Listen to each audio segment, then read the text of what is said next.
안녕하세요. 봉도사의 쪽집게 정체설 시작하겠습니다. 자, 일단 김민석 의원 말씀을 좀 드릴게요. 제가 어제도 간단하게 말씀을 드렸지만, 김민석 의원님이 2002년도에 서울시장 후보로 나왔어요. 그리고 그때 이제 386 중에서 여러분들이 이제 그 위키피디아 뭐 이런 데 가도 정보를 알 수 있겠지만, 이제 우리는 직접 한 20년 동안 살면서 만나갖고 살아있는 얘기들 아니에요. 그러니까 2002년도에 서울시장 6월에 서울시장 나와서 그때 그 이명박에게 떨어지고 그때 30대인데 곧 대선 후보 된다라고 할 정도로 그 장래가 촉망됐었어요. 그러니까 코카콜라도 그 얘기 하잖아요. 정말 그 미래가 촉망되는 그 정치인이었었는데 고생 많이 했다. 그리고 그 이후에 그 뭐 좀 불미스러운 일로 이제 감옥도 가고 그랬었는데 감옥 갔을 때 이제 저도 면회를 갔었고 어 조금은 이제 뭐 민감한 얘기들은 제가 피하면서 말씀을 드리겠습니다. 그리고 감옥을 갔었고 안민석 의원하고 같이 이제 면회를 갔었죠. 근데 이제 2002년에 대해서 어떤 분이 또 그 글을 보니까 노무현 대통령이 자서전에서 뭐 용서했다 그러는데 그 자서전 또 책 복사까지 올리면서 언제 노무현 대통령이 용서한 적이 있냐라고 이제 막 공격을 하고 그러는데 우리끼리는 좀 안 그랬으면 좋겠어요. 그리고 제가 기억하고 있는 내용은 어 그때 당시에도 김민석 의원이 이거를 이제 그 직접 본인 입으로도 얘기하고 의원들은 많이 이 내용을 알고 있습니다. 많이 이 내용을 알고 있는데 그거를 뭐 공식화하기가 좀 어려운 내용들이에요. 뭐냐면 그때 정몽준하고 단일화를 해야 되는데 정몽준 지지율이 더 높았습니다. 그리고 전체 보게 되면 정몽준이 이해창이 제일 높았고 정몽준이 2위였었고 노무현 대통령이 3위였었어요. 그 노무현 대통령 지지율이 제일 낮았죠. 그런데 그 정몽준하고 단일화를 해야 되는데 정몽준이 단일화를 안 하려고 끝까지 버텼던 거예요. 근데 이제 그때 그래서 민주당 내에서 무슨 의논이 있었냐 하면 그때 주요하게 선거 전략을 짜고 선거를 총책임지고 있었던 네 분의 현직 의원들이 있었어요. 네 분의 현직 의원이 있었고요. 그 네 분 중에 김민석 의원이 막내였었어요. 근데 나머지 세 분에 대해서 제가 실명은 말씀을 안 드립니다. 왜냐하면 그분들이 또 오해를 사요. 근데 이제 이분들이 의논을 하면서 자 누군가가 정몽준에게 가서 정몽준 그 무슨 뭐 당도 아닌 걸 뭘 만들어 놨어요. 그래서 그쪽으로 가서 정몽준을 설득하고 그때 정몽준의 오른팔은 누구였었냐면 김은국이었었거든요. 가수 김은국. 김은국도 뭐 저하고 친구처럼 지내는데 가수 김은국이 정치 잘 모르잖아요. 노래나 부르고 뭐 가수협회 회장하고 그러는데 자기는 안다 그러는데 노래 정치 잘 몰라요. 그러니까 우리 정치하는 사람이 가서 정몽준을 좀 설득을 하자. 그런데 이제 이 세 분이 나중에 뭐 쟁쟁한 경력들을 갖고 그 뭐 정치로 다 성공하는 분들이 세 분 다. 그때도 노무현 대통령 선거를 총괄을 하고 있었던 분들이니까 얼마나 정치적으로 다 근데 민주화 운동을 했던 분들입니다. 김민석 의원도 그 학생 운동을 하다가 부산 서울 미문화원 사건 때 아마 그때 학생회장 하면서 배우를 해갖고 감옥 들어서 한 3년을 살았을 거예요. 그때 이제 뭐 직접 미문화원으로 들어가거나 그러진 않습니다. 미문화원을 이제 그때 미문화원은 롯데백화점 맞은쪽에 있었는데 그때 미문화원 들어간 분들은 지금도 아마 그 뭐 테러리스트로 분류가 되고 지금도 미국을 못 갈 거예요. 그래갖고 그때 미문화원 들어갔던 파리학번들이 주로 들어갔는데 박선원 의원도 그때 들어갔나 그랬을 거예요. 그래갖고 감옥을 같이 살고 박선원 의원하고는 징역 동기예요. 감옥을 같이 살았습니다. 그래서 박선원 의원하고는 무척 막역한 관계라고 어, 그렇게 알고 있고요. 김민석입니다. 김민석. 예. 제가 김민수라 그랬나요? 어,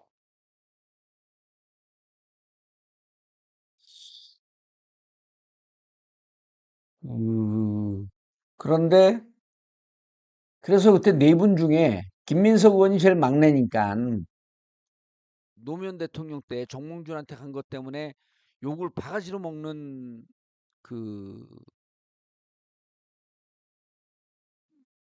그런 상황이 좀 있었고요. 오늘 박선원 의원이 성경책을 읽어줬잖아요. 김민석 의원님이 2002년서부터 어, 이 고생을 많이 해갖고 그 전서부터도 그랬는데 그 아주 엄청난 신앙인이라는 거예요. 그러면서 돈 문제를 갖고 김민석 의원한테 물으면 안 된다. 돈으로 고생도 많이 했고 그다음 추징금이나 이런 것 때문에 고생을 많이 했기 때문에 돈 문제에 대해서는 특별히 더 신경을 쓰고 그리고 제일 중요한 게 일주일에 서너 번씩 새벽 기도를 갈 정도로 신앙심이 무척 깊다.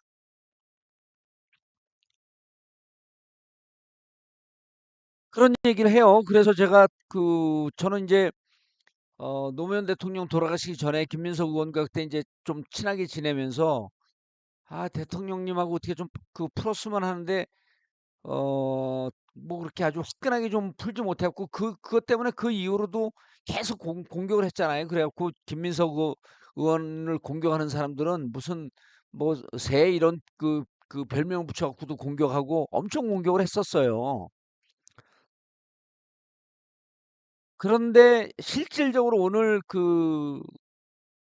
오늘 국힘이 하는 걸 봤더니 아무것도 하는 게 없어요. 국힘이 오늘 공격한 거 여러분 뭐가 기억이 나세요? 그러니까 이건 뭐냐면 뭐냐면 실질적으로 국힘이 실력이 없어서 공격을 못한 게 아니라 김민석 의원한테 총리에선 안 될 것 같은 하자가 있는 게 없다는 얘기예요. 그리고 아까 어떤 분이 김민석 의원 모친 말씀하셨는데 그 전에 우리 이제 80년대는 자식들이 감옥을 가니까 부모님들이 뭐를 만들었냐면 민주화 가족 운동 협의회를 만들어 이렇게 감옥 간 부모님들이 모여서 아이들 그 석방 운동하고 그런 거 했는데 김민석 의원 모친께서 거기 회장하시고 그랬었어요. 그래갖고 어 무척 열심히 민주화 운동도 하시고 그리고 어머니께서 어 여의도에서 이제 어학학원을 하시고 그랬었어요. 그래 갖고 아주 뭐 생활도 좀 넉넉하고 여유 있고 그런데 이제 김민석 의원 뒷바라지하고 김민석 의원이 그렇게 고생하고 그러면서 집안도 많이 어려워졌었죠.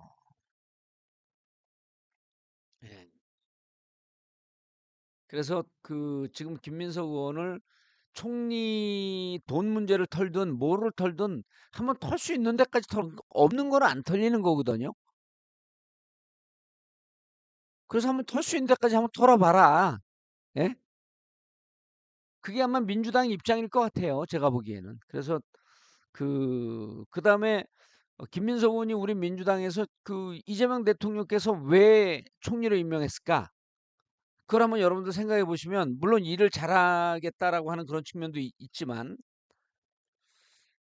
어 아이고 권용분 의원님이 민가협 얘기 나오시니 저희 아버지 돌아가실 때까지 민가협 활동하셨는데 저희 부모님들은 민가협 활동을 안 하셨어요. 왜 그러냐면 제가 감옥에다가 석방되고 나오고 제 후배들 들어갔을 때 민가협이 결성이 됐어요. 그러니까 민가협이 85년 이후에 결성됐습니다. 저는 84년도에 나왔거든요. 감옥 갔다가. 그러니까 저 때는 민가협 때가 아니에요. 근데 이제 제가 민통령 활동할 때 민통령은 뭐냐면 민주통일민주운동연합회 전국을 다 묶은 운동단입니다. 그래서 제가 민통령 활동도 했고 민통령이 해체가 되면서 전민련으로 넘어가잖아요. 그 여러 차례 얘기해도 여러분 지금 이제 익숙한 표현이 아니니까 귀에 안 들어올 거예요. 전민련은 전국민족민주운동연합. 그래서 제가 이제 거기 편집기획실 차장을 했었고 민통령 때는 간사를 했었고 막내였죠, 막내. 문익환 목사님이 가방 들고 운전해주고 다니고 그러던 그 20대 막내였었어요. 그러니까 저가 감옥 들어갔을 때 민가협이 없었습니다. 제가 감옥 나오고 나서 민통령 활동할 때 민가협이 결성이 됐죠. 여러분 오디오가 안 좋은데도 오늘 200명 넘었으니까 제가 손으로 박수 못 치니까 박수 한번 치고 시작하겠습니다. 예. 그리고 아까 이제 잠깐 말씀드린 우리 이제 감옥 갔다 와갖고 그때는요 1년인가요? 1년인가 1년 얼마인가 그 1년 이상 그 실형을 살면 감옥을 살면 면제돼요. 그 군대가 면제되는데 어떤 분들 그것도 그 뭣도 모르고 이런 분들 얘기하는 분들이 있어요. 어, 그 군대 가기 싫어서 감옥 간 사람이 때문에 이렇게 얘기해요. 우리들 그 이제 옛날 얘기할 때 그때 징역은요, 그때 감옥은요. 지금 제가 이제 2012년에 갔다 왔잖아요. 그러니까 한 30년 만에 간 거거든요. 2012년에 갔을 때 호텔에 호텔. 지금 감옥 살고 있는 이화영 의원, 조국 의원에게는 그런 말씀 드리니까 좀 미안하긴 하지만 징역은 무조건 힘든 거예요. 예. 무조건 힘든 거예요. 근데 이제 그때 1983년, 1982년 이때 징역은요. 일단 화장실이 그 수세식이 아니라 퍼세식이 이렇게 화장실 그냥 눈 퐁퐁 떨어지는 거 있잖아. 어, 어. 정무비서관에 김병욱 전 민주당 의원이 내줬는데 이제 지금에 말씀드리지만 김병욱 의원이 정무수석으로 가는 줄 알았어요. 근데 재선인데 정무비서관으로 가는 거는 그 전체적으로 청와대 비서진이 그 급이 많이 올라간 거예요. 문재인 대통령 때도 급이 많이 올라갔었는데 어, 그럼 그 옆에서 식사도 아주 푸세시게 그러고 문 닫으면 근데 이제 우리는 그 안에 이제 변 냄새가 이렇게 변 냄새가 못 느껴요. 계속 이제 코가 이 후각이 제일 둔하지 않습니까? 그래갖고 그냥 바로 어, 여명님 저거 확인해 봐야겠는데 주진 아빠가 문익환 목사 사형 구형했다고 해요? 문익환 목사 그 1980년대인데 그러면은 80년대 김대중 내란 사건으로 문익환 목사 같이 들어갔고 사형 선고까지 받으셨나? 사형 구형만 받으셨죠 그때. 근데 어쨌든 화장실 문을 닫아도 그 안에서 이제 냄새가 나잖아요. 그 문이 그 나무 문으로 돼 있지 않고 그 안에 들여다 봐야 되니까 밖에서 교도관들이 봐야 되니까 비닐로 이렇게 붙여놔요. 근데 이제 그 안에 있으면 냄새 나는 줄 몰라. 근데 이제 면회 갔다 오잖아요. 면회 갔다가 들어오면 그냥 이 변 냄새가 코를 찔러고 막 머리가 아파. 근데 그 안에서 계속 사니까 몰라요 냄새가 나는지. 네.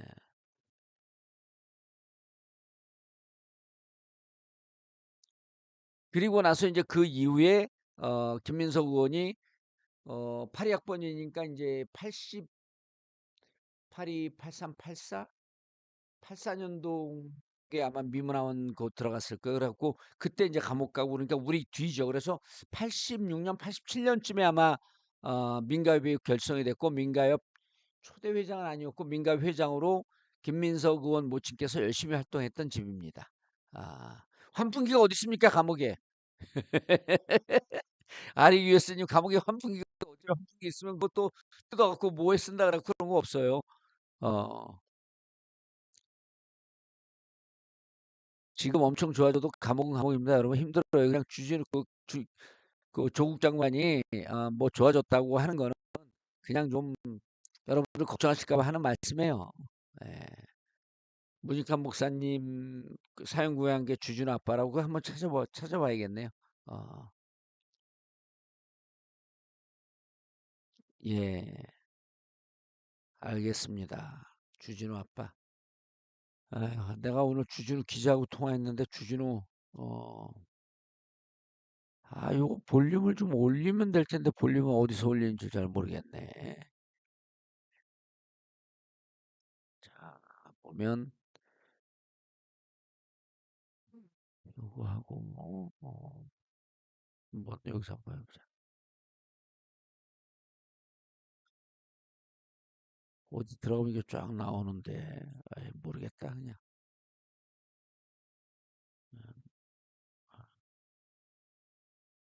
음,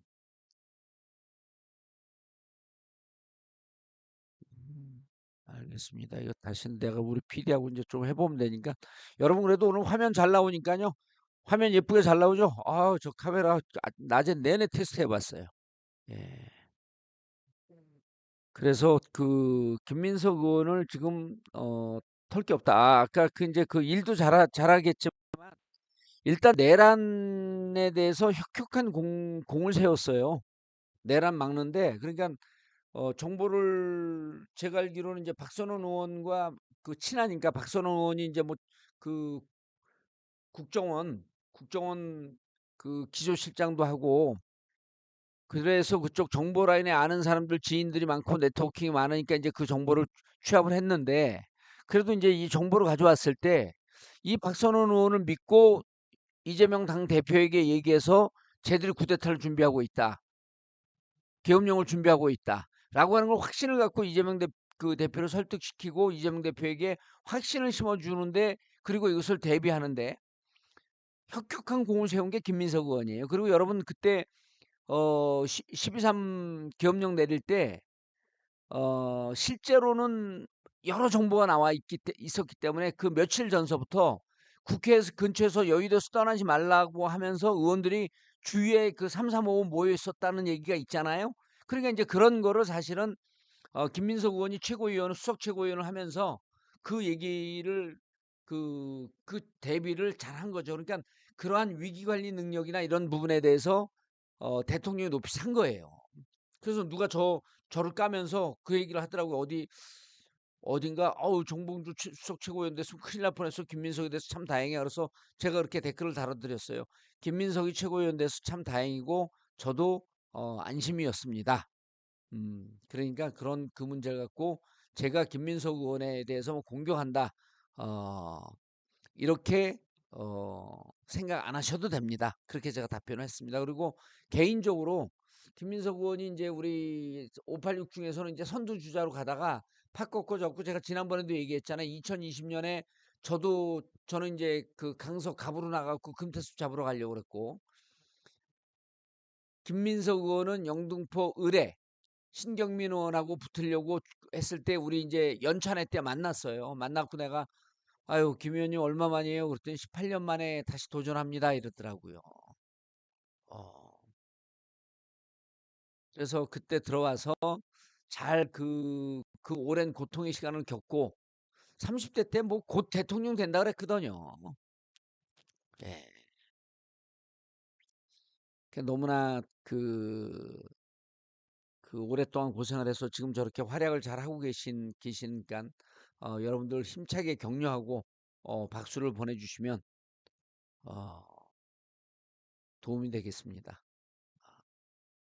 고생 많이 하셨어요. 18년 동안. 그리고 그 안에 감옥을 한 번인가 두 번인가 갔었어요. 그리고 그게 이제 뭐 본인이 그렇게 얘기하면 국힘이 욕하고 그러는데 표적이죠, 표적. 어, 아까 저거 뭡니까? 누구죠? 김병욱. 김병욱 의원이 음, 기자들 사이에서는 정무수석 한다라고 하는 말이 쭉 있었어요. 그런데 우상호 의원 되는 거 보고 아유 김병우 의원이 이제 성남시장도 하고 싶고 이것저것 준비하고 있는데 김병우 의원도 좀 개인적으로도 친합니다. 김병우 의원도. 어, 그리고 김병우 의원이 또 정무위 해갖고 은행 금융권 전문가잖아요. 음, 그래서 좀 잘 됐으면 했는데 지금 정무비서관 내정됐다 그러니까 박수를 보낼 일입니다. 김병우 의원 잘 되라고 또 박수 한번 보내주시기 바라겠습니다. 정치하시는 거 보고 싶습니다. 저는 여러분들에게 저도 이제 하도 이게 정치적으로 시련을 당하니까 제 친구분이면서 이제 개척교회면서 어, 기장이 이제 무척 좀 혁명적이 아니라 좀 개혁적인 교단이거든요. 기독교 장로회, 예수교 장로회는 이제 뭐 큰 교회가 많은 데고 기독교 장로회에 계신 목사님이 저한테 이제 이번에 제가 전당대회 때 막 미친 짓 하고 그러니까 이러더라고요. 정의원 이거는 종교적인 문제 아니고는 어 이게 답이 안 나오네. 그러면서 이제 뭐 사탄 악마라고 하는 것 그런 얘기는 안 하고 나쁜 기운이 자네를 계속 갖고 희롱하고 놀고 있는 것 같다는 거예요. 그러면서 이건 종교적 이유밖에 우리 집사람은 이제 아주 그 독실한 그 기독교 신자 모태 신앙이고 저는 이제 기불릭이라 그러면서 이제 모든 종교 분들하고 다 친하면서 불교도 가고 천주교도 가고 기독교도 가고 그러는데 그 목사님 친구분 목사님 말씀 듣고 강북에 강북을 해서 저를 많이 도와준 분인데 제 후원회장 하면서 김옥성 목사님이라고 그리고 그래서 그분 말씀 듣고 이제 매주 주일날 열심히 그 교회를 열심히 나가고 있습니다. 그러면서 제가 이제 여러분에게 또 그 살짝 팁을 하나 드릴게요. 어, 거기서 이제 갈등과 분열의 시대 희망의 길을 묻다 하면서 2주에 한 번, 3주에 한 번씩 이렇게 특강을 합니다. 특강을 하는데 이번 주 일요일 날 주일 날은 오후 2시에 오후 2시에 제가 특강을 합니다. 그래서 여러분들 그 오실 수 있으면 좀 그 와주시면 좋고요. 특히 이제 이쪽 그 여기 주소도 다 있으니까요. 한번 오셔서 저하고 직접 얼굴도 뵙고 이제 많이 오시진 않아요. 많이 오시진 않고 그리고 또 이제 제가 여기서 특강한다 그러니까 여기 이제 현직 의원이 한민수 의원이에요. 여러분들 잘 아시잖아요. 강북을에 제가 박용진 의원하고 경쟁하겠다 그래서 갔는데 한민수 의원이기 때문에 제가 이 지역에 와갖고 강의하는 게 조금 신경이 쓰이는 거예요. 민주당 지지자들이. 그래서 이제 오시기는 좀 불편하고 그럴 텐데 어쨌든 그래도 그 인터넷으로 유튜브로 유튜브로 생중계를 할까 지금 고민도 하고 있습니다. 근데 이제 이렇게 오디오에 하자가 있으면 안 되죠. 뭐 비디오는 저거 가져가면 문제가 없는데 어 오디오도 내일 잘 잡고 그리고 그 여러분들 주일날 오후 2시에 특강에 함께 해주시면 감사하겠습니다. 갈등과 그리고 이제 주제가 반성과 성찰의 시간. 제가 전당대회 때 잘못했던 거 이런 부분에 대해서 반성하고 성찰하고 얼마나 고통스러운 삶을 살았는지 그리고 이런 것을 치유하고 정치가 치유의 길로 수단으로 여러분 또 그 희망을 주기 위해서는 어떤 정치가 필요한지 그런 등등의 내용을 말씀을 드리도록 하겠습니다. 이 목사님 때문에 진짜 그 저는 은혜 받고 있습니다. 여러분 그리고 의리에 틈난 아유 시간이 이렇게 훅 갔어 또. 맨날 시간이 훅 갔고 미치겠어 이게 진짜. 그 요건 근데 오늘 좀 뭐 중요한 얘기니까 이것도 얘기할게요. 자 나라모 의리의 나라모 여러분 자 의리의 나라모 제 거 먼저 해야지. 이거 먼저 하면 안 되지. 봉도사 나라모 20년 전에 봉도사 머리 빠진 모습 여러분 그리고 나름 제가 얘기했죠. 나라모 회사에서 박명수 씨 지금 광고 모델로 쓰려고 막 열심히 지금 접촉 중이랍니다. 아우 잘 됐으면 좋겠어 다. 모든 분들이 다 잘 됐으면 좋겠어요. 그래서 그 나라모가 정말 그 국민 탈모를 해결해 줄 수 있는 그러한 우리 희망의 탈모인들에게 희망으로 다가왔으면 좋겠습니다.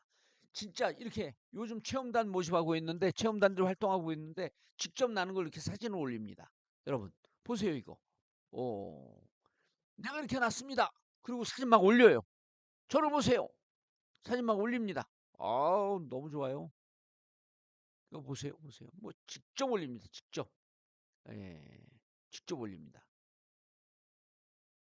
이거 보세요 이렇게. 내가 이렇게 먹고 났습니다. 그래서 여러분 나라면은 네이버와 쿠팡에 들어가서 그러면 이제 내가 좀 이게 좀 가격이 있어요. 그러니까 좀 한 박스 정도 작은 거로부터 좀 한번 시작을 해보겠다. 그럼 그게 한 뭐 4만 원 돈 되니까 이 드시다 보면 좀 느낌이 와. 그건 10일용인데 10일 먹어보니까 좀 이상하네. 그럼 이제 드시기 시작합니다. 그러니까 이게 카피도 간단하잖아요. 나라면 먹으면 납니다. 안녕하세요 여러분. 봉도사의 쪽집게 정치 해설 시작하겠습니다. 김용현은 구속이 됐습니다. 여러분 윤석열 지금 이제 김용현은 저는 기사를 못 봤는데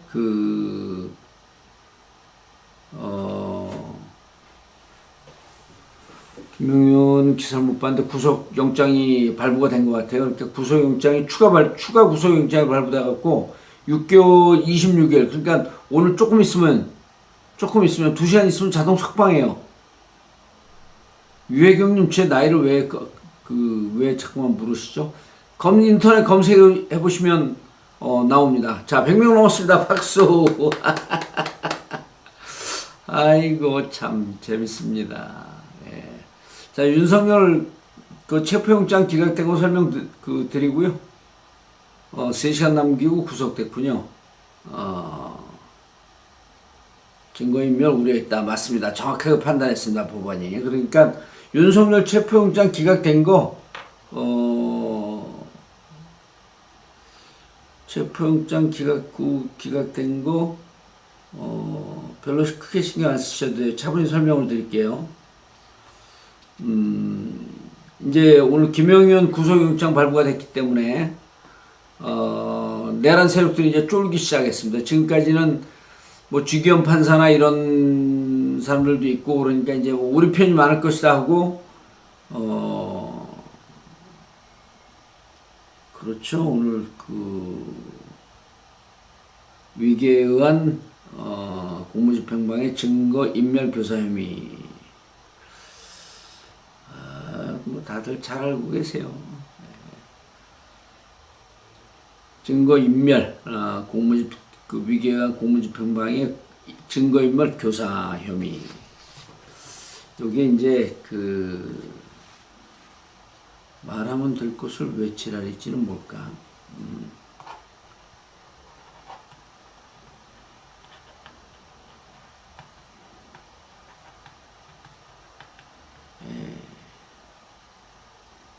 그리고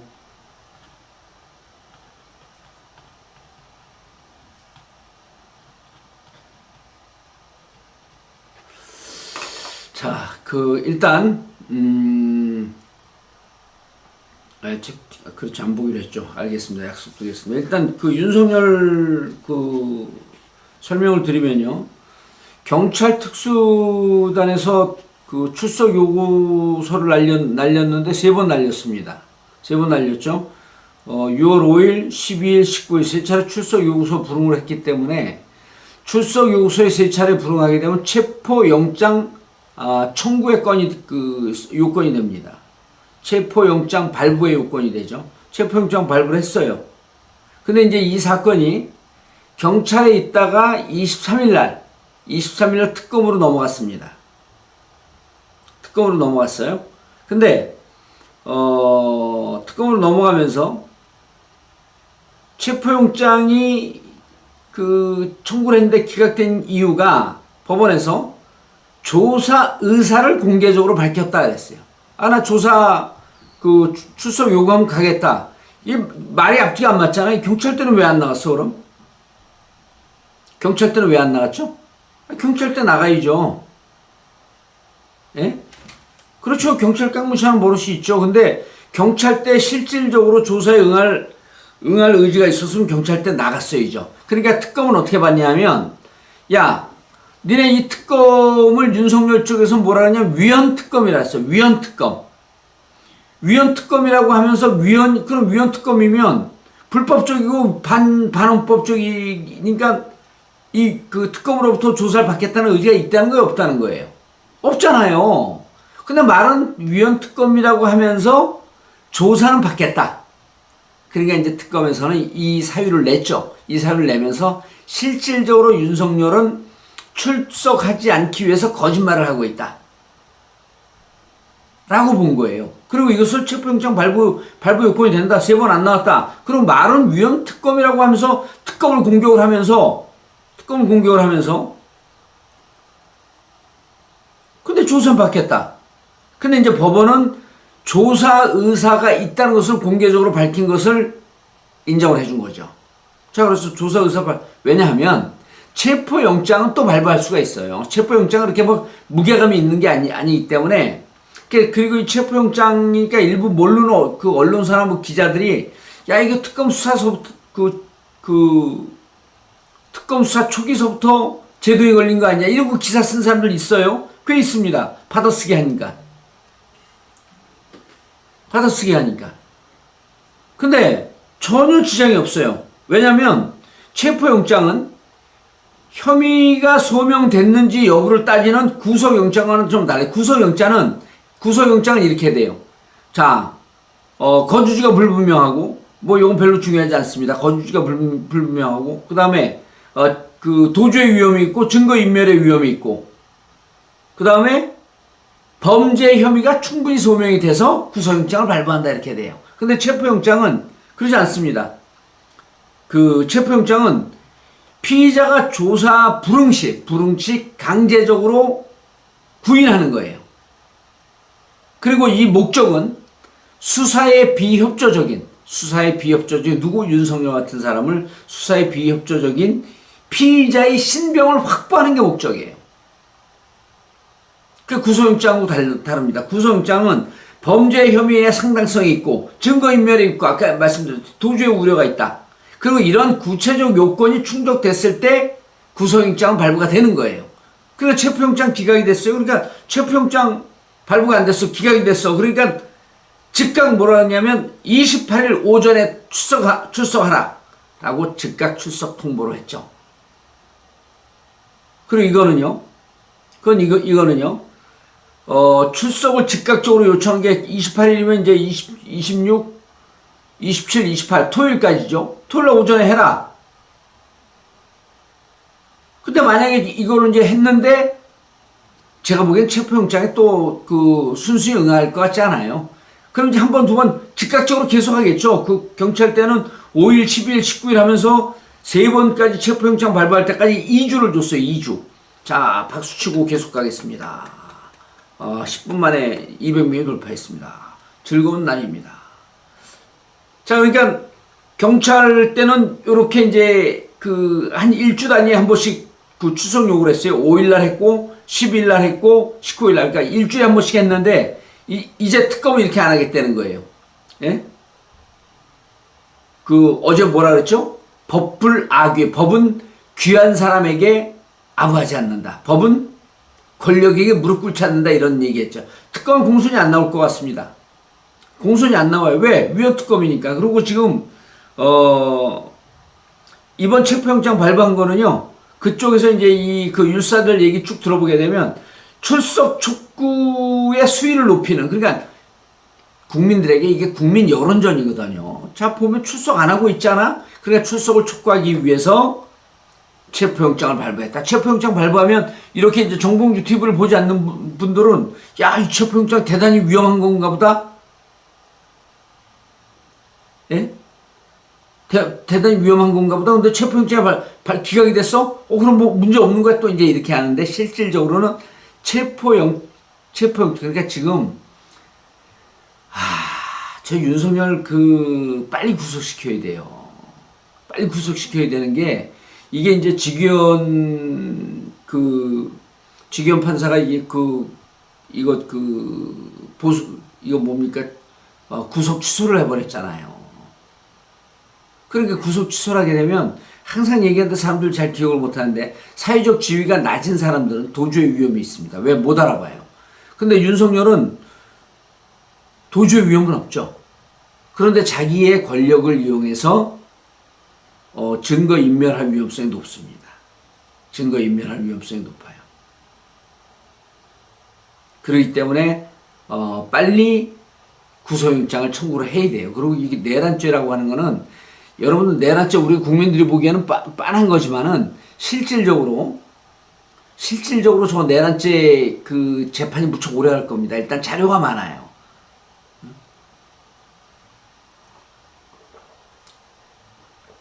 그리고 1차적으로 지금 3번 소환했는데 불응했고 체포영장에는 분명히 뭐라고 약속을 했냐? 법원에 이렇게 약속을 한 거예요.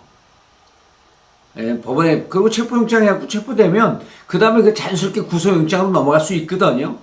법원에 이렇게 얘기했어요. 이제 그 법을 잘 아니까 법꾸라지들 아니에요. 나가서 충분히 조사 받을 테니까 체포영장 이거 뭐 체포할 이유 없다. 아니 내가 신병 확보하기 위한 건데 내가 나가서 조사 받겠다는데 그럼 위헌특검은 너가 왜 위헌특검 얘기했냐?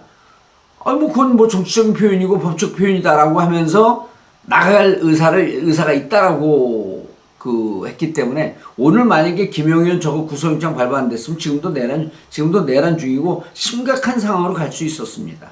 그런데 다행히 김용현 전 국방부 장관은 구속영장이 발부가 됐습니다.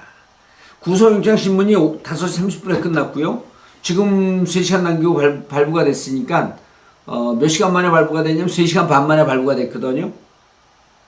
3시간 반 만에 구속영장 발부가 된 걸 보면 범죄 혐의의 혐의가 충분히 소명됐다 이렇게 볼 수 있는 거예요. 오랫동안 끌지 않았잖아요. 옛날에 우리 이재명 대표 당대표 있을 때 구속영장 기각할 때 뭐 새벽까지 있었잖아요. 예.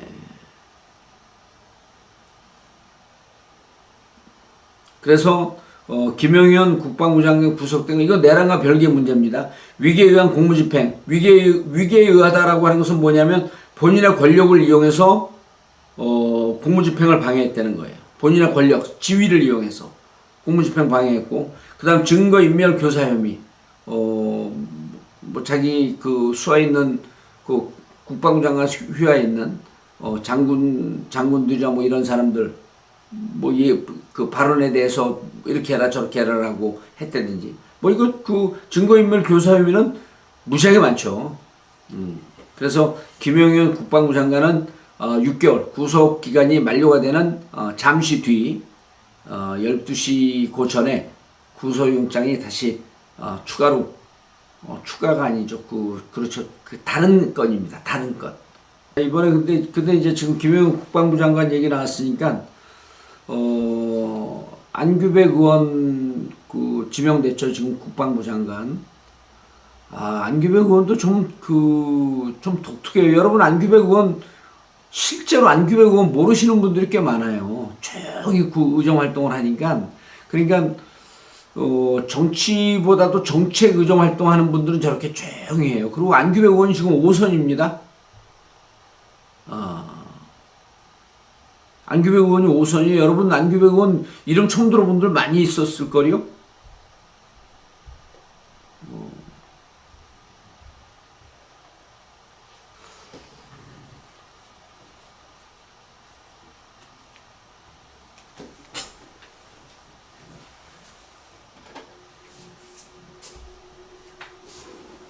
그런데 이제 이번에 국방부 장관 지명되면서 아마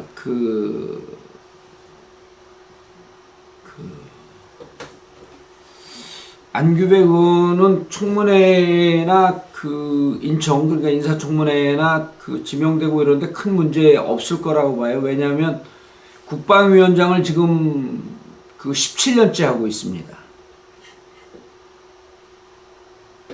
그런데 국방위 들어와서 국방위 활동을 오래 했죠. 그리고 국방위 활동을 오래 한 분 중에 또 진성준 정책위 의장도 국방위 활동을 오래 했습니다.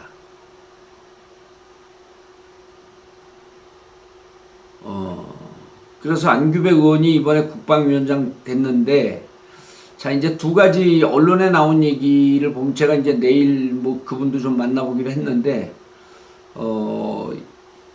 인청 얘기는 조금 이따가 좀 맞아 하고요. 안규백 의원은 그러잖아요. 지금 김병주 의원이 거들고 있어요. 김병주 의원이 이제 사성장군이고 한미연합사 부사령관 출신인데, 김병주 의원이 저보다 한 해인가 두 해 후배예요.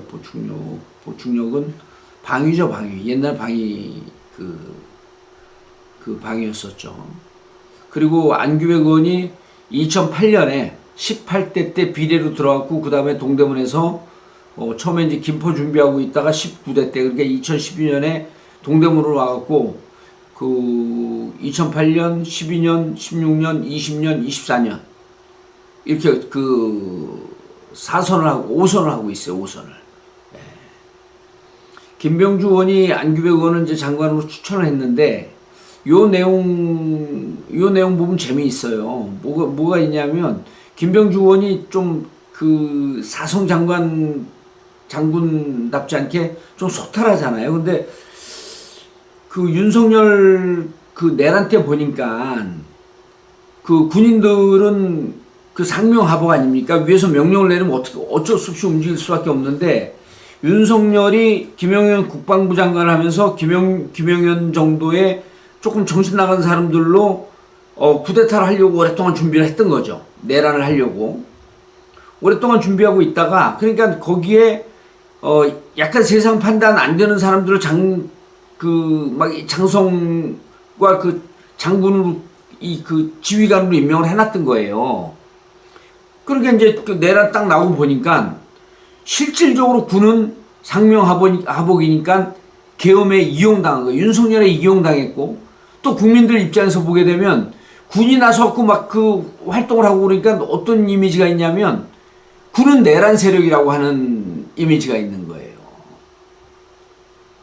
그러니까 이거를 좀 이미지를 좀 군의 이미지를 좀 확 바꿔야 되겠다 해서 그때 당시에 그 이재명 대표한테만 얘기한 게 아니라 국힘 쪽 의원들한테도 얘기를 했다는 거예요. 이거 이러다가 큰일 난다 나라. 그래서 그 민간인을 국방부 장관으로 임명하는 좀 파격적인 발상의 전환을 좀 가져와 봐라.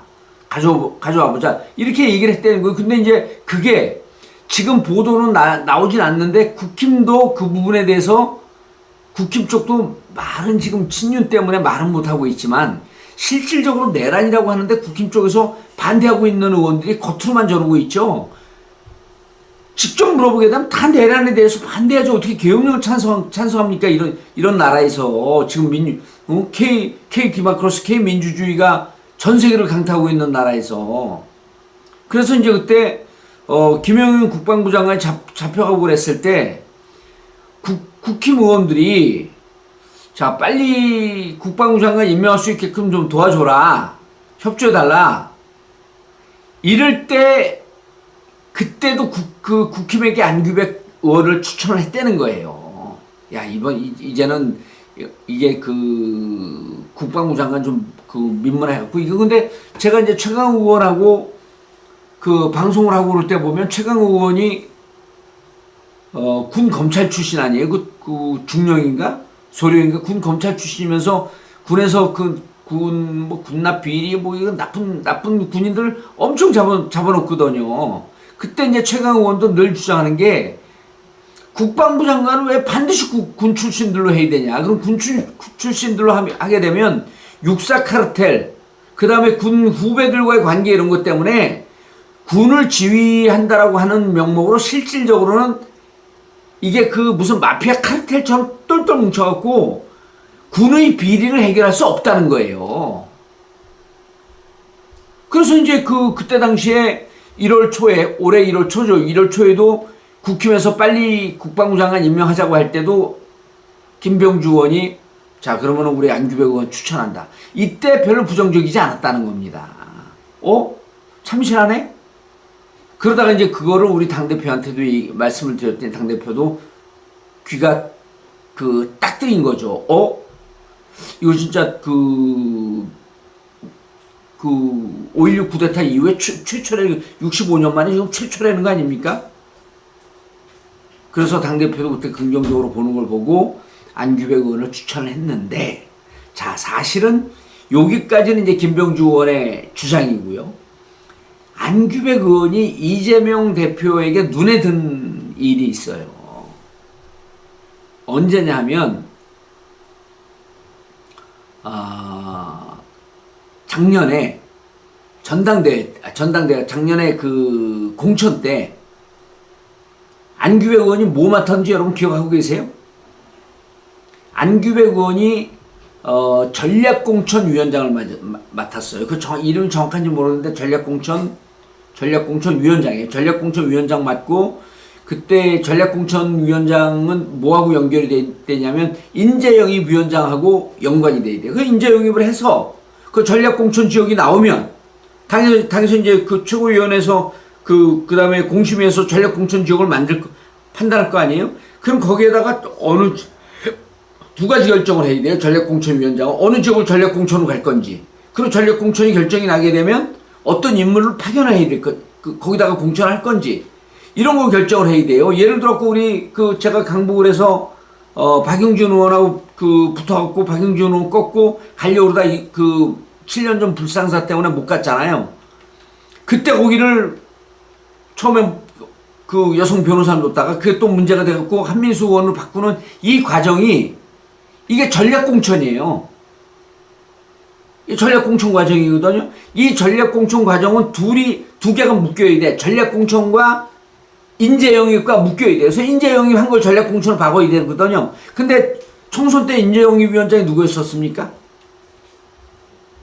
총선 때?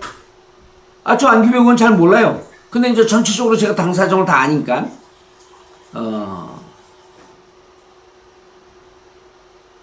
산이님 방송 들으세요. 저 응원 그만하시고 방송 들으세요. 전략공천위원장은 인재영입 위원장하고 한 묶음이에요. 근데 인재영입 위원장이 그 지난 총선 때 누가 했습니까? 인재영입 위원장을 당대표가 직접 했어요. 그 이재명 대표가 했어요. 인재영입 위원장. 그리고 인재영입 위원회에 간사를 누가 했죠?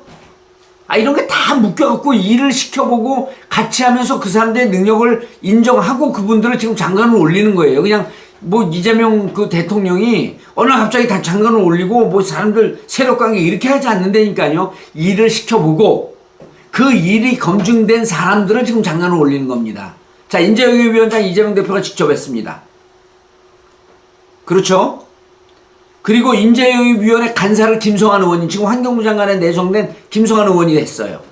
전략기획위원장, 전략공천위원장 안규백 의원이 했어요. 그래서 2024년도에 공천하는 과정에서 김성환 의원, 그 다음 안규백 의원, 이런 사람들이 실력 검증이 된 거예요. 그럼 내란 때는 김민석 의원 실력 검증이 된 거죠. 내란 막으면서. 또 그 강훈식 의원도 실력 검증된 거죠. 이러니까 이 사람들을 장관으로 올린 거예요. 그리고 강선 의원 같은 경우도 보세요. 최고위원 때 거의 마지막을 했잖아요. 마지막 떨어졌잖아요. 근데 강선 의원이 마지막으로 가고 있으니까 많은 분들이 강선 의원 때문에 표가 나눠진다 그래갖고 강선 의원을 사퇴하라고 이렇게 좀 압박하는 의원들이 좀 있어요. 강선 의원 사퇴해갖고 뭐 다른 분에게 좀 표가 갈 수 있도록 해야 되지 않냐. 근데 강선 의원이 그거를 뭐 거부한 건 아니고 그분들도 설득하고 그러면서 정치인이 칼을 뺐으면 이렇게 후퇴하면 안 되지 않냐 그러면서 눈물을 먹고 끝까지 간 거예요. 그런 게 이재명 대표 눈에 좋게 보인 거예요. 그래서 지금 장관으로 추천하는 겁니다. 그러니까 정동영 의원은 뭐 워낙 실력이 통일부 장관 했었고 실력이 인정이 되고 있고, 그 다음에 또 누구죠? 장관 출신 한 명 더 있는데, 의원 출신 한 명 누구죠? 한 명 누군가 한번 보고.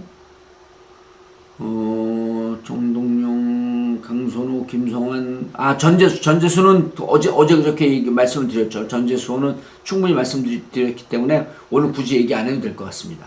그래서 전략공천위원장을 하면서 당시 인재영입위원장이었던 이재명 대표하고 손발을 맞추면서 그때 인정을 받았어요. 그리고 인정을 받았고 그 인정받은 거를 또 민간인이 장관해야 된다. 이런 제안이 있으니까 민간인이 장관해야 된다. 이런 제안이 있으니까 그걸 김병주 의원이 추천을 했고, 그리고 동료 의원이 이렇게 추천하는 경우도 쉽지가 않아요. 김병주 의원 입장에서는 포스타 출신인데 본인은 국방부 장관 안 가고 싶겠어요? 가고 싶죠. 그러니까 여기서 민주당 의원들이 팀플레이 하는 걸 박수를 보내줘야 돼요. 김병주 의원은 본인이 국방장관 영순임에도 불구하고 안규백 의원을 추천했다. 잘한 거죠.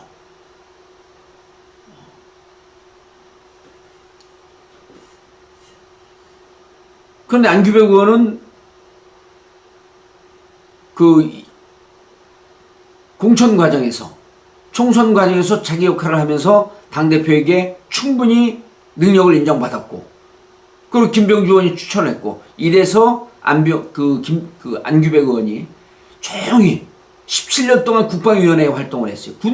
군에서도 존경한다는 거 아니에요? 워낙 조용하게 비판할 때도 조용히 하고, 비판할 때도 비판하면서도 비판하는 말이 듣기 싫으면 안 돼요.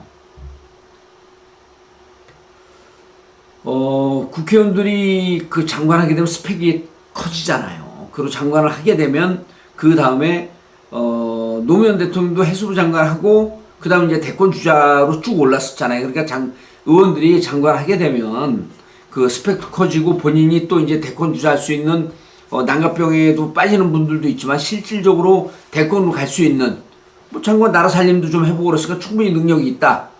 이제 뭐 이런 것을 인정을 받으니까 장관을 가고 싶어 하죠. 근데 이제 뭐 장관 가갖고 이렇게 꺾이는 분들도 있지만 장관을 간 그 경력을 딛고서 또 이렇게 승승장구하는 분들도 계시니까 장관하면 좋은 게 커리어만 좋은 게 아니라 그 국무위원으로서 국가 전체 일을 한번 들여다보잖아요. 그 경력이 엄청난 거거든요. 그래서 제가 보기에는 안규백 의원 같은 경우는 이분이 무슨 뭐 대권 도전에 욕심 있고 그렇다기보다도 민간이 국민의 시선에서 군을 좀 바라보고 군이 지금 그 위신이 완전 실추가 됐잖아요. 내란 세력으로. 근데 억울한 군인들 많거든요. 저도 ROTC 출신 아니에요. 군 장교로 그 소위로 갈 뻔했죠. 근데 이제 저는 그 ROTC 하면서 데모해갖고 이제 감옥을 갔죠. 군대 가는 대신에 ROTC 그만두면서 이제 감옥을 갔어요. 그래서 우리나라 그 ROTC들은 우리 나이 때나 뭐 우리 후배들도 ROTC는 다 태극기 부대가 있어요. 예? ROTC가 이렇게 종봉처럼 이루고 사는 사람들 별로 없는 게 아니라 역대 ROTC 제도가 또 제가 그 22기인데 22년 만에 학생 운동을 했고 감옥 간 1호예요. 1호. 최초의 케이스. 그 이유도 없어요. 예. 아침마당이 이런 거는 좀 답해줘야 돼요. 장관하고 국회의원 겸직하면 월급과 세비는 어떻게 하나요? 둘 중에 하나만 선택할 수 있습니다. 하나만 선택할 수 있어요. 장관을 선택할 수도 있고 그 국회의원 세비도 선택할 수 있는데 자 주도하게 활동하는 쪽의 그 급여나 세비를 선택해야 됩니다. 그럼 장관을 가면 의원은 국회에서 중요한 표결이 있을 때는 의원 신분으로 참여하지만 주로 장관 일을 하기 때문에 장관 급여를 받습니다. 자 그리고요 김민석 의원도 총리로 가게 되면 겸직이 가능하거든요. 총리로 가게 되면 총리와 국회의원 둘 중에 하나를 선택을 할 수 있는데 총리 일을 주도적으로 하잖아요. 그렇기 때문에 총리 급여를 받습니다. 급여는 한쪽만 받습니다. 한쪽만 받고 주요하게 활동하는 쪽에 받습니다. 그러니까 본인이 선택을 할 수 있는데 국회의원 활동을 하면서 국회의원 세비 받는 건 좀 이상하잖아요. 장관을 활동하기 때문에 장관 급여를 받는 건 맞고 그럼 국회의원으로서 나오는 세비나 이런 것은 나오지 않습니다. 예. 송미령 그 농업사법에 대해서 그 농망법이라고 표현을 했었단 말이에요. 그렇죠? 그 송미령 농림축산부 장관이 양곡관리법 개정안 등 그러니까 이것을 농업민생사법을 두고 농민법이라고 했더니 농업민생사법인데 우리는 농민법이라고 하니까 농민법이 아니라 윤석열 때 농망법이다. 그게 사과를 했어요. 농망법을 희망법으로 만들겠다고 그렇게 밝혔어요. 예? 근데 이제 그 야당이 더 당혹스럽죠, 이게. 예? 그러니까 송 장관한테 물어보는 거예요. 그리고 또 바로 어제까지 자기를 편이었다라고 하는 생각 때문에 세게 조지지도 못하잖아요. 그러니까 그건 뭐 그 이재명 대통령 들어왔고 소신이 바뀌었냐? 그러니까 뭐라 그러냐면 야당이 바뀌었지만 농업농촌의 지속 가능성이나 국민 입장에서 가장 좋은 대안을 찾아보자는 게 제일 일관된 기준이다.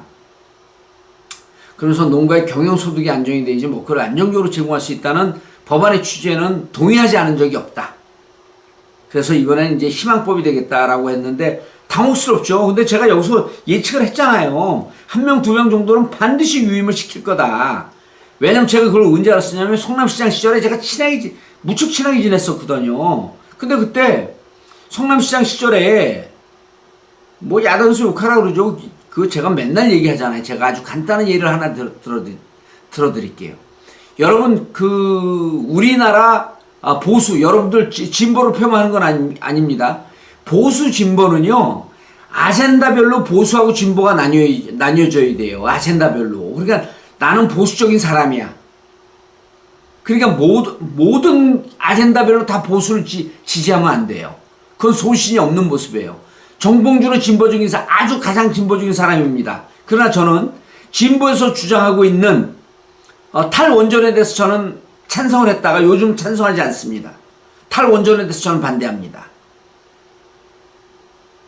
지금요, 유럽 같은 경우도 그 후쿠시마 사태, 2011년 후쿠시마 사태 때문에 탈원전을 했다가 원전 위험하다. 탈원전을 했다가 2019년에 다시 탈원전에서, 그러니까 탈원전 정책을 반대하고 다시 원전으로 돌아가고 있습니다. 그 얼마 전에 얘기했잖아요. SMR. Small Modular Reactor. SMR 같은 경우도 지금 전 세계적으로 그 고민을 많이 하고 있잖아요. 또 하나는 우리나라는 그래서 지금 전기가 엄청 필요합니다. 전기차 때문에도 필요하고요. 그 다음에 반도체 때문에 필요하고요. AI 때문에 필요하고요. 양자 컴퓨팅 때문에 필요합니다. 이게 태양열의 그 신재생 에너지는 그 커버하는 데 한계가 있어요. 또 태양열 같은 경우는 태양열이 여름이나 봄에 확 늘었다가 그 다음에 이게 축적하는 그 ESS 프로그램이죠. 에너지 세이빙 시스템. 그게 잘 돼 있어야지 이게 하는데 그거 되면서 거기에 또 비용이 발생이 돼요. 그래서 이러저러한 걸 보게 되면 R이 100으로 도전하는 거, 그러니까 리사이클링 에너지 100으로 도전하는 것도 맞는 정책이지만 친환경 에너지를 육성하는 것도 맞지만 동시에 지금 급속하게 인공지능 세계 경쟁이 붙는 시대에는 이것이 필요한 에너지, 특히 전기 증산 정책은 찬성을 해야 된다. 그래서 저 같은 경우는 원전에 대해서는 아주 적극적이진 않지만 대체로 찬성하는 그 입장으로 바뀌었습니다. 특히 이제 카이스트 가서 공부하면서 그 입장이 좀 바뀐 거예요. 여러분 제가 이제 간단한 그 질문 하나 낼 테니까요. 질문 하나 낼 테. 그다음 우리나라가 원전 수출국이에요. 그럼 원전에 대해서 미국 기술을 가져왔다가 앞으로 이제 한 3년 정도 지나면 전체 이 설계를 완전히 개발해갖고 한국형 원전을 우리가 2년 6개월 내지 3년 안에 만듭니다. 그럼 원전 수출국이 돼요. 엄청난 거죠. 그래서 이런 거예요. 그럼 정봉주는 예를 들어 경제 불균형 해소 정책에 대해서는 경제 불균형, 그러니까 불평등 정책 해소에 대해서는 누구보다도 가장 진보적입니다. 그러나 방금 얘기했던 에너지 정책 중에서 원전 정책이 이런 거에 대해서 좀 반대하죠. 탈원전에 대해서 반대하죠. 또 하나는 저는 진보주의자이면서도 철저하게 시장주의자입니다. 그래서 지금 이재명 대통령이 하고 있는 그 실용주의 정책에 대해서 저는 적극적으로 찬성을 합니다. 그리고 시장을 이해하지 못하고는 정권을 우리가 국민들에게 희망을 줄 수도 없을 뿐만 아니라 정권을 오랫동안 유지할 수도 없습니다. 그래서 저는 가장 이렇게 얘기해요. 가장 친자본주의적 진보인사다. 네? 가장 친자본주의적 진보인사다. 자본주의를 알아야 돼요. 시장주의를 알아야 됩니다, 우리가. 그래갖고 시장주의에 대해서도 보수를 꺾을 만할 정도의 능력이 있어야 돼. 시장을 이해할 줄 알아야 됩니다. 근데 진보 진영 분들이 자본주의를 이해 못하는 경우가 많아요. 왜? 실질적으로 자기가 직접적으로 경제활동을 안 해본 사람들이 꽤 많아요. 경제활동을 하면서 그 직접 경험이 중요합니다.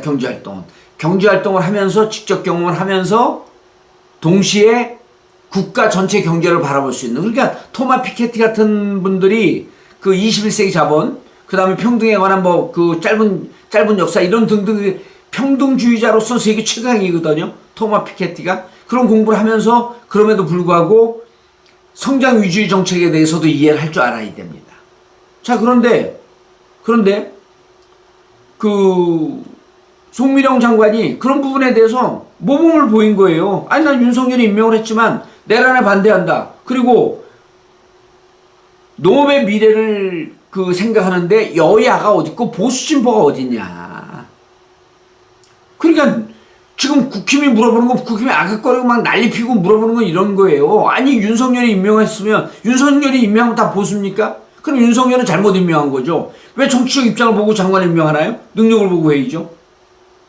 그리고 보수 진영의 정책이 잘못됐다고 한다면 그 부분을 잘못된 것을 진보적 마인드로 고칠 수 있는 토론을 통해 갖고 고친 거예요. 그러니까 송민영 장관이 이랬겠죠. 지금 장관 대통령 출범한 지 한 달도 안 됐는데 국무회의에서 진정성 있게 토론하는 모습, 그 다음에 열심히 대통령이 하는 모습, 이런 걸 보고 나는 이런 정권에서 다시 임명을 한다고 한다면 난 열심히 하겠다.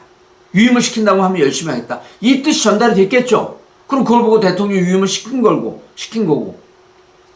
농림부 장관 말씀하다 옆으로 빠졌는데요. 제가 옆으로 빠지는데 선수입니다. 왜냐면 할 얘기가 많았고 빠질 게 많아요. 그래서 여러분들 보수 진보에 대해서 너무 교조적으로 나는 보수주의자니까, 난 진보주의자니까.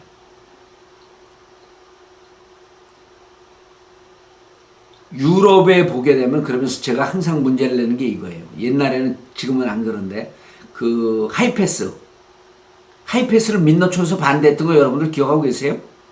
하이패스 하게 되면요, 거기 이제 매표소 근무하는 직원들 일자리가 떨어져 나간다고 해갖고 하이패스를 반대했어요. 근데 하이패스 할 때 플래카드를 뭘 붙여놨냐면 하이패스 하나 할 때마다 나무 2그루 심는 효과라 그랬어요. 그럼 하이패스는 환경에 도움이 돼요. 그럼 하이패스는 진보적 정책이에요? 보수적 정책이에요? 얼핏 보면 하이패스는 환경에 도움이 되니까 진보적 정책 같아요. 그런데 하이패스 때문에 노동자 일자리가 준다는 거야. 그럼 노동자 일자리 줄고 노동위원회 얘기하면 보수적 정책 같아. 하이패스는 도대체 진보냐 보수냐 뭐냐는 거예요. 잘 모르는 게 또 많습니다. 이렇게 어느 정치적 입장을 갖고 아젠다를 바라보게 되면 해결이 안 나는 게 무척 많아요. 그러니까 송민영 장관 같은 경우는 좋다. 나는 보수 정권이 임명했지만 나는 국가가 잘 살고 농민이 잘 살고 농업의 미래를 하는데 보수 진보가 무슨 상관이 있냐. 난 실용주의 대통령을 따라갖고 실용적 장관을 받아들였다. 박수를 보내줄 일입니다. 송민영 장관에 여러분 박수를 보내주십시오. 그리고 더 박수를 보내야 할 일은 뭐냐면 제가 예측을 했어요. 반드시 1명, 2명 유임되는 장관 나온다. 성남시장 시절에 그랬거든요. 성남시장 시절에 제가 그때 만났더니 형님 여기 지금 그 전임 시장 임명해놓은 사람들 다 좌불안석이거든요. 저 신경 안 씁니다. 누가 임명한 게 무슨 상관이 있어요? 이 사람들 일 잘하면요. 그냥 그 자리에 계속 놔둘 거예요. 예? 놔둘 거예요. 어떻게, 그게 뭐가 나쁩니까? 그래서 실질적으로 전임 국힘 경향의 시장에 임명한 사람들, 많은 사람이 국가장들이 그대로 유임이 됐어요. 그분들이 나중에 이재명 성남시장에게 충성하는 파로 다 바뀌었습니다. 예? 걱정 마십시오. 그래서 이재명 대통령의 실력과 이재명 대통령의 실용주의 정신을 보고 송민영 장관은 이거 제안했는데 거절한 사람들도 있었을 거예요. 자기만 쪼다대는 것이 예? 법무부 장관 누가 되는지 전 모르겠습니다. 그리고 이제 그 대통령이 하는 일이기 때문에 소문이 안 나요, 이게 지금. 소문이 안 돼. 기자들도 잘 모릅니다. 예를 들어, 제가 이제 며칠 전에 얘기했잖아. 나는 정무수석이 누가 되는지 알고 있었다. 2주 전쯤에 얘기했는데, 저는 김병욱 의원으로 알고 있었어요. 근데 우상호 되잖아요. 우상호 됐어요. 김병욱 지금 정무비서관으로 간다 그랬어요.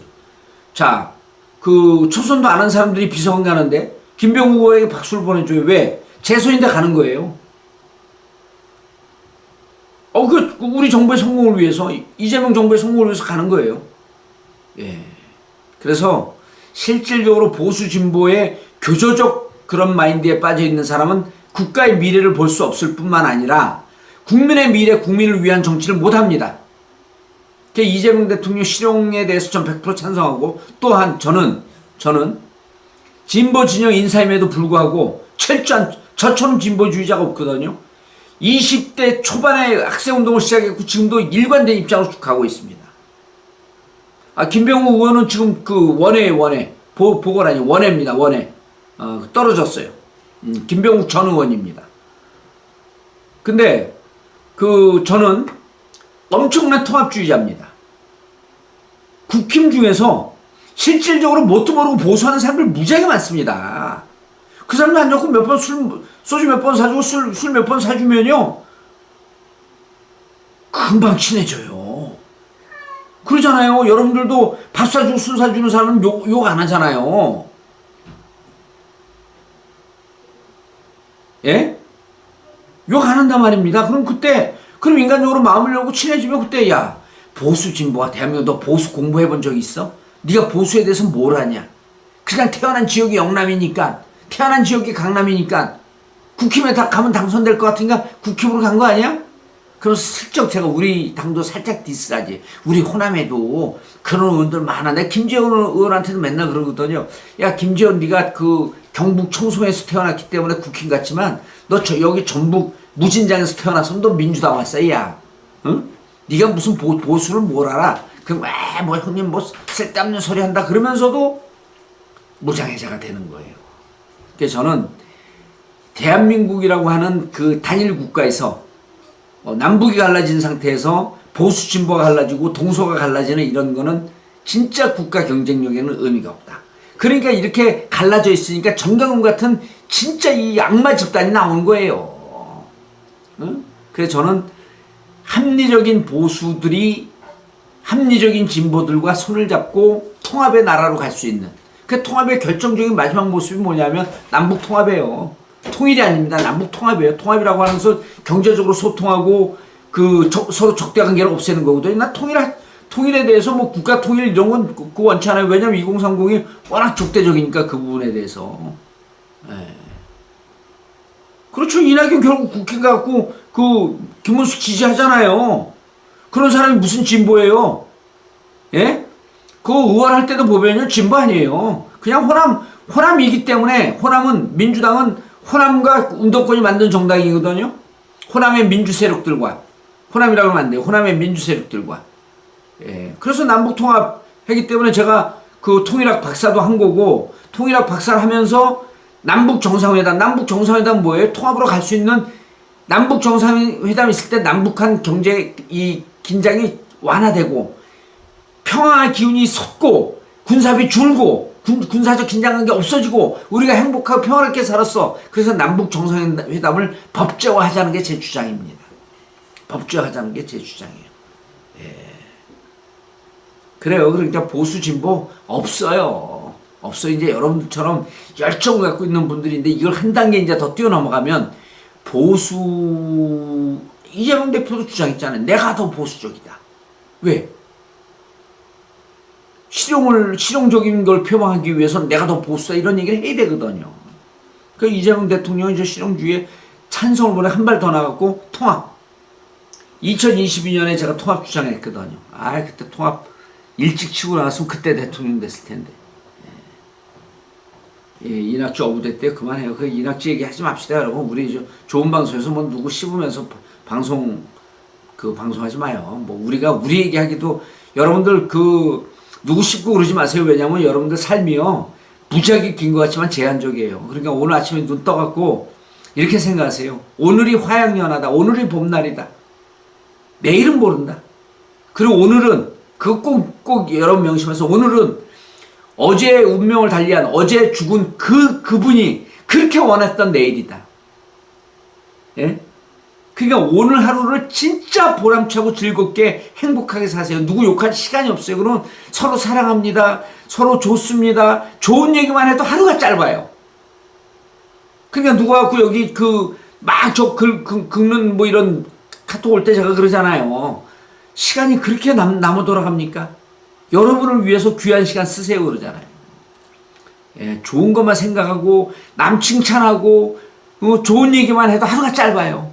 그러니까 누구 욕하지 마세요. 여기서는 욕하는 건 마음속으로 하세요. 마음속으로 욕하는 것도 이게 기독교인들은 그러잖아요. 하나님이 듣기 때문에 올 복도 걷어찬다고. 예. 여러분 욕하지 마세요.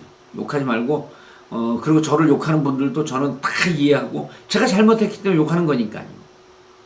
그렇습니다. 여러분 오늘 마지막에 할렐루야 아멘 말씀으로 그리고 이런 얘기 좋잖아요. 아침에 일하면 좀 늦고 오늘 내가 일이 잘 돼도 웃으세요 그냥. 그리고 아침에